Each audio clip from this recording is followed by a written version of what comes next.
Hey everyone, this is Vidit and Shubham from Sports Taaza. Today we're covering the post-race analysis of Hungarian Grand Prix. Our today's video is actually dedicated to the marshal who lost his life in British Automobile Racing Championship recently. Our hearts and condolences goes out to the marshal, and we acknowledge the fact that these marshals are extremely important and crucial for the success of all the motorsport events. I hope his family finds solace. Let's move on for a video. Hey Vidit, very interesting race today. I think it was a delight for a neutral fan. What is your take on it? So I think quite an interesting race after a long time. So many crashes happening, rain happening. So there have been predictions and forecasts that rain will happen on the race day since the last 4 5 races, which not to be. But today we saw at the start of the race. During the afternoon, around 4 5 Indian time, there was no race, but after 5:30, there was expected and showers had started to flow in. Although it was not too wet to be on the intermediate tires, I would say, but that was a strategy taken by all the 20 drivers. And the first lap, and I think it was absolutely Bottas's error. He banged into Norris, and then that just led to a flurry of collisions with Stroll also banging into Charles and multiple cars spinning, and those who were at the back. So Alonso, Vettel, Ocon, Carlos, all these actually really benefited out of it. Yep, definitely. I think that was something crazy that happened at the beginning of the race. I believe not only just Bottas, there was definitely some involvement at the hand of Stroll as well, who was, and both of them have been given out a 5 grid penalty going into the next race. Extremely unlucky for Red Bull, I would say. They were leading by some good 44 points ahead of the last race before the Silverstone race, and now they find themselves, 10 points afloat in the Constructors' Championship and in Drivers' Championship as well. Hamilton has taken the lead. What do you think is going to be their strategy going into the break? What should be their focus? So going into the mid-season, Hamilton will be the happier driver out of the two. And in the last two races, Red Bull has just scored 1 point, with Perez not scoring any point, Max just scoring 1 point today for the team.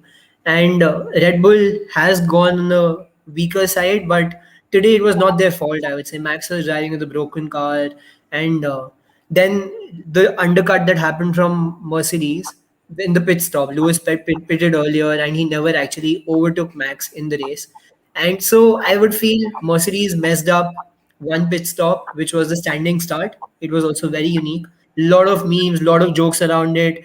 So the best joke that I saw was "We race as one, Hamilton," and Hamilton standing alone with his tagline. So that was really funny. But that was an error from the Mercedes side because everyone pitted. Mercedes didn't. Then second error was from the Red Bull side when Mercedes actually took the advantage. They pitted earlier, and Lewis was able to overtake both Ricardo and Max. So a lot of pit stop games, a lot of strategies, also not just on the driver but also on the strategists. So quite an interesting. I agree. But there's been a lot of talk on Twitter as well, and they are, questioning Sergio Perez and how they're saying that is he actually an upgrade to Alexander Albon? Because Alexander Albon also saw similar results where he was trying too hard, got out to Hamilton, and he had a couple of DNFs in his races. Do you think Perez has just been unlucky, or there is something that Red Bull needs to worry about? So there was a lot of controversy yesterday in qualification as well, with Hamilton slowing down, then the lap results showing that the outlap wasn't slow compared to the other outlaps. And there were also suggestions that Red Bull had let their cars out too late. It's actually their strategic fault as well. And Lewis also said, I have not done it on purpose. I have a fast car. I don't need to resort to such tactics to win the race. And as it is, there was a huge build up. Last week's crash at Silverstone, that topic had just not ended. Even till Thursday, that topic was going on. And in yesterday's conference, you could see the frustration on Max's face when Yeah. people were asking him the questions, and he was just so annoyed, just so fed up. He wanted to forget that and actually look forward to the present and not keep thinking about the past. So all these things are certainly playing around, but Perez did not get a final lap in qualifying yesterday. Still, he finished Q4. So it's the top two rows were Mercedes and Red Bull. So I'm not saying Perez was way out of speed, although his difference was still 1 second to Max. But I wouldn't say he was P8, P10. Today, his disqualification was extremely unlucky. Very But unlucky. one thing which Albon is being famous of being come into the head news again is just to create Lewis's mistakes again. That's what Red Bull is using him for. I think Perez is a much better wingman. Like Bottas is for Hamilton, I would say Perez is equally. We may put all the blame on Bottas, but Perez is also, he always toes the line whenever Max needs it. He gives him clean air and he lets him pass. So it's not that Perez is a bad teammate. He has immensely potential and he's the best at tire management. Even today, when the restart happened, so Perez was actually guiding Max as because Max is not used to starting from P13 and Right. actually overtake a lot of cars. Lewis may Right. have done it in the last 15-20 races a bit, but Max is actually not used to it. So Perez is a pro at it, I would say. We have Yeah. seen races where from position 20 he's come to the podium as well. So I won't say that Perez is a bad teammate, although there were much higher expectations, and he might be beating Albon, but it's a very slight margin. So Perez will have a lot to do after the midseason. Personally, I'm a big fan of Perez and the way he drives and the way he manages his tires. I just think he's been extremely unlucky of late. One nemesis, if I can call of Red Bull these days, would be Lando Norris. Although he's never actually directly involved, it could be the personal fault of the drivers, or just somehow or the other, he just gets in the middle of whenever there's a Red Bull crash. But so I bad mean, for Norris today. So Norris is the only yeah, driver last 15 races consecutive points. Today, not because of his fault. Bottas, a exactly. very experienced driver. It wasn't Mazepin or anyone. It was Bottas who Yeah. banged into him. And had it Even for been Mazepin or anyone else, yeah, even for Leclerc, as a matter of fact, I think that was extremely unlucky because he looked really good yeah, and he was extremely gutted. But moving on to happier faces, I think Esteban Ocon, you were talking about him with the last race that after he signed his contract, his performance has actually dipped. So I think this was a big jumbo bonus for him to actually land at P1. And I think he drove decently well as well. No complaints there. no, I think he had an amazing race. And you were speaking about Perez being unlucky, Ocon being lucky. I think luck is a huge part in any sport. Yeah, So along with skills, luck is one of the other parameter you need no matter which sport you play, no matter what skill set you have. So Ocon actually finishing P1 after disappointing 3-4 races, it's a huge boost for them. And for anyone who's missed lap one, and with the restart seeing Ocon, Vettel, Hamilton down at 14, Verstappen down at 11, they might be shocked. They're like, we're probably seeing some wrong race because no one would have expected this. But exactly. you need luck to win, I would say, and Yeah, no doubt. definitely. First ever win for Alpine as a racing and first ever victory for Esteban as well.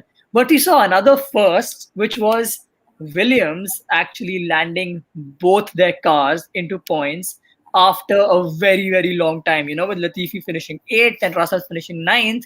And they've been very proud on Twitter as well that, hey, F1, why don't you show driver standings? Because I think in the first time over last 2.5 or 3 years, they've moved from the bottom 10th position to actually come at number 8 above Haas and Alfa Romeo and winning that bottom of the table battle. So I'm thrilled for both these drivers, to be honest. Absolutely. So, if I don't know if you've seen this video, but there's a post-race video of Russell actually getting very emotional, crying. And although when he competed in a Mercedes car, he'd finished ninth as well. So it's the Yeah, same highest podium finish for him. But this is in the Williams car, so this means much more than that.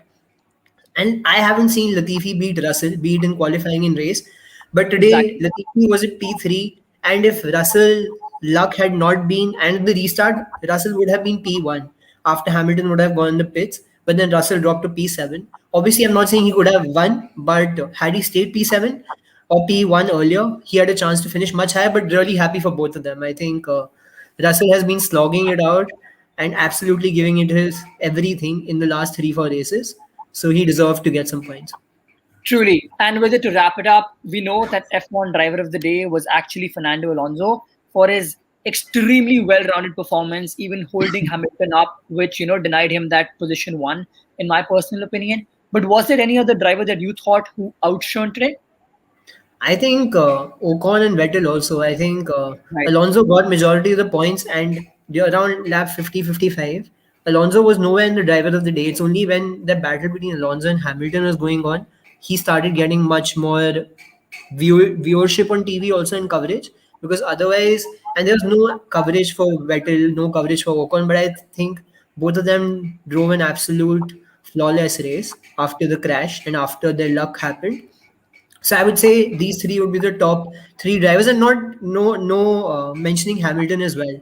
So no matter what you talk about, he was P14 and coming to P3, and in the end he was just less than a second off to Vettel. So if Alonso had actually let him pass probably 2 or 3 laps earlier, we could have seen Lewis's 100th win and his ninth win at Hungaroring, which would have just been huge. Absolutely. Going into the summer break, I think this is the closest that battle for constructor champion and for drivers championship we've had in several years. I think this makes for an extremely exciting second half of the season. Thank you so much with it.